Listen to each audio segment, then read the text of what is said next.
1967, we got a Six-Day War. Israel takes Jerusalem, the Temple Mount. You've got Judea and Samaria, some issues, some fighting that are taking place there. The Six-Day War. There's a growth phase that this kicks off. Really like a 6 or 7 year growth phase that takes place. One of the major things that happens in this time period is AIPAC. You might have heard of this recently. This is a major growth phase for the Israel lobby.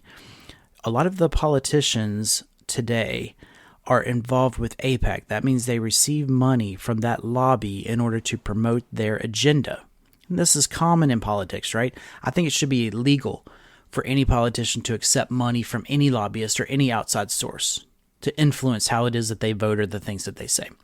But 1967, you have a major growth phase for that. There's a theological explosion that takes place in the late 60s, early 70s. Evangelical prophecy teachers, they declare that you've got super signs of the end times. Okay? Prophecy teaching and teachers, they explode in popularity. This is where you have the rise of Hal Lindsey. And I'll mention him in a minute, but he's a dispensational writer. We'll see it in the 70s how this becomes prominent. 1969, Billy Graham evangelistic shift includes a strong pro-Israel emphasis. Now remember what I was talking about with the boomer generation and how there's a divide with the younger Gen Z, millennials, etc. with the boomers. Well, the boomers are growing up in the Billy Graham time period, right? So what are our boomers? Are they sometime in the 1940s to what? 1965 or so? These are the post-World War II babies, the baby boomer generation. The soldiers come back from the wars and there's babies being made everywhere. That generation kind of comes into their teenage and early adult years in the Billy Graham heyday, especially when he turns his evangelistic attention more towards a pro-Israel, seeing Israel as part of God's plan and America's moral duty to support Israel, right? Like these things are going hand to hand. Now, was this stuff at this point planned or organized? I'm not sure. One could probably argue either way, but it seems like it's just an organic, natural outworking of the times, we might say, okay? What I'm getting at there is people may or may not have seen a political or financial advantage at this point for the promotion of political ideas and alliances, we might say. But in the 1970s, evangelicals start seeing Israel as a moral and eschatological necessity. That eschatology is just study of end times. So the eschaton is, or eschatology is, how the time period from now until we approach the coming of Christ. So that eschatology, that it's an end time, it's an increase of a scale or almost like a ramp that you might say that culminates in the coming of Christ, the second coming, and the establishment of if you're premillennials, the establishment of the millennial kingdom, or if you believe that Christ is coming to establish a new heavens and new earth, basically the end of time in that scenario. So you got key drivers in the 70s: Hal Lindsey, like I just mentioned, Jerry Falwell becomes key and significant, Pat Robertson, and then of course Billy Graham becomes more vocal. Now when I was growing up in the 80s, a television network known as CBN was on my TV all the time, and this was the Christian Broadcasting Network. And so my mom especially would listen to Pat Robertson, would listen to the 700 Club, would listen to all of these Bible teachers on there that were prophecy focused. A lot of them are prophecy focused. A lot of them are charismatic. They're believing that, they're praying with people on the TV who are at home and called in. They may have a live show, and they're like, "Yeah, go up and I'm paraphrasing, this may or may not have happened, but it's sort of like, go up and touch the screen, and we'll pray for you, pray for your healing." But it was prophecy centered, it was charismatic centered, and there was Israel focused as well. So you might have commercials where $1 a day might support an Israeli child for a whole month, things like this. CBN, big driver. But Hal Lindsey, like I mentioned earlier, in 1970 he publishes The Late Great Planet Earth. I have this book and I've read it. I've read his other book too, Countdown to Armageddon. We'll mention that in a second as well. But he bases his book, his pro-Israel centered book, on the super sign of 1948. In other words, when Israel becomes a nation state in 1948 and is recognized as such by essentially the world, Hal Lindsey starts a prophetic clock from 1948 in order to sort of predict or prophesy about Christ's return, which he said would happen in 1988. Now, the theological justification for this would be based off of like a Matthew 24 type passage, and anything where you see like this generation will not pass away until these things happen, or Christ will, essentially inferring that Christ would return in a generation from when these signs or events would happen. So generation, roughly 40 years.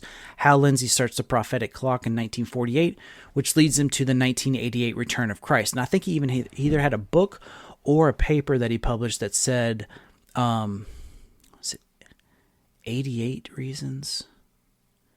88 reasons that Christ will return in 1988, something like that. A number of reasons that he would return in 1988.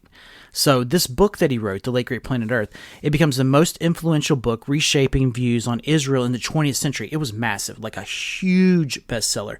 People at this time period were hungry for the pro-Israel stuff because you're getting preachers from the dispensational background that are teaching this. You're getting TV shows and radio shows, Billy Graham's evangelistic crusades.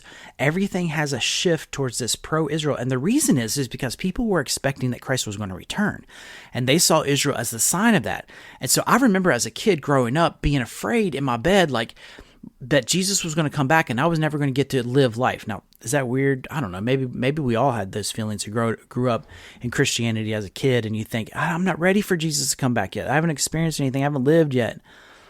Which was kind of silly, right? Like to be with Jesus is far better than anything here on earth. And as I've grown older, the more I've come to realize that for sure. But these things happen. Like I would lay in my bed being essentially crying that, man, they keep telling me that Jesus is going to come back any day now. Like the prophetic fervor was constant, right? Constantly. And at the center of this was Israel. If you watch Israel on the news and they're attacking someone, we were always at the threat of World War III. One of Hal Lindsey's book, that Countdown to Armageddon that he writes, it was always trying to prophetically look at nations through the lens of the newspaper and say, like, if we're in this Cold War with Russia, and if we end up going to war, it's going to lead to World War III, it's going to pull Israel in, and then Jesus is going to return. This is what the environment was. Very, very volatile. So the book that he writes, it unifies evangelicals and launches the moral majority. It kicks this off. Geopolitics, they merge with Bible prophecy. That's exactly what I'm just talking about. So what happens in the 70s is you've got this evangelical fervor and interest over Israel. You've got prophecies that are on the rise. And so in the geopolitical world, they start to take notice. One, because if you can rally the evangelical vote around your cause, you're going to win the election, right? Obviously. But two, you start to think, hey, wait a second, maybe there is something about this. Maybe we need to pay closer attention to the geopolitics of the Mideast, and maybe something is on the horizon, right? So the evangelicals start to get their identity based on Israel. It brings Bible prophecy into pop culture with this book that he wrote. It does. You may still be able to find this, but for a while, you could find Hal Lindsey's book in like a Kmart. I know those are out of business, but a Kmart or a Walmart now. You could find them in that little section that they usually have on Bible or religious books. Just a little small pop culture section that they've always had. All of these large stores have had over the years, but The Late Great Planet Earth was always in there. Hal Lindsey, massive, massive pop culture presence because of this book. And you start to see a rise in dispensationalists becoming newspaper exegetes. Now, I already referenced that earlier, but it's just a long-standing view that would say because of dispensationalism, you constantly pay attention to the signs of the times, right? Like you're constantly watching the news to see what's taking place in the Middle East. When is this World War III? By the way, I don't know. I should have looked this up, but I do not know who started this thought process that World War III was somehow going to bring it into the world.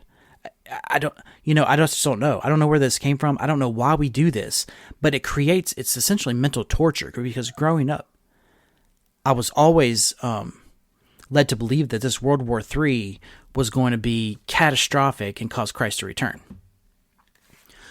So, moving on from there, we've got 1973, and that's a Yom Kippur War. Israel manages to make it out of there. But also think about this. So if you've got a number of wars that are taking place and your prophecy is dependent upon Israel and what happens there, and you're kind of viewing it things like, well, if a war breaks out and World War III breaks out, this is going to lead to Armageddon, and Armageddon is when Christ is going to return, and Christ is going to come and basically create peace in this wartime situation. You can just see how all this would start to snowball. I mean, you have another war, and you're watching the news like, oh, here they go again. Right? Like it's obvious. So that 1973 dispensational Armageddon era sermons explode, right? This is going to feed the fervor, which, by the way, reminds me of the event that essentially lays the groundwork for dispensationalism, and that was the French Revolution. Same thing happened then in the French Revolution. You got the Napoleon rise, and people are seeing the rise of Napoleon as the rise of Antichrist. And so this creates prophetic fervor during that time period as well. Massive. There were prophetic conferences just sprouting up everywhere. And it was into that environment that a man by the name of Edward Irving rises with prophet. He was an understudy of Thomas Chalmers, a great man, a great Scottish man. And Irving started going off the rails. And Chalmers was like, I can't do this anymore. Like, you're out of here. You're done. And if to have a man like Chalmers that would set you aside, I feel like that should have been eye-opening for him, but it wasn't. He's a very prideful man, and he starts participating in these prophecy conferences. And so this imminent return of Christ begins to develop very quickly. And then you start to see some issues related to Israel pull in. So that's really a mirror image. Those late 1700s, early 1800s is really a mirror image of what was happening in the 1970s. Everybody is always concerned about prophecy. I think we have an innate desire to want to know the future, want to know what's going to happen before it happens. So that prophetic interest starts to really ramp up in the 70s, reach peak almost.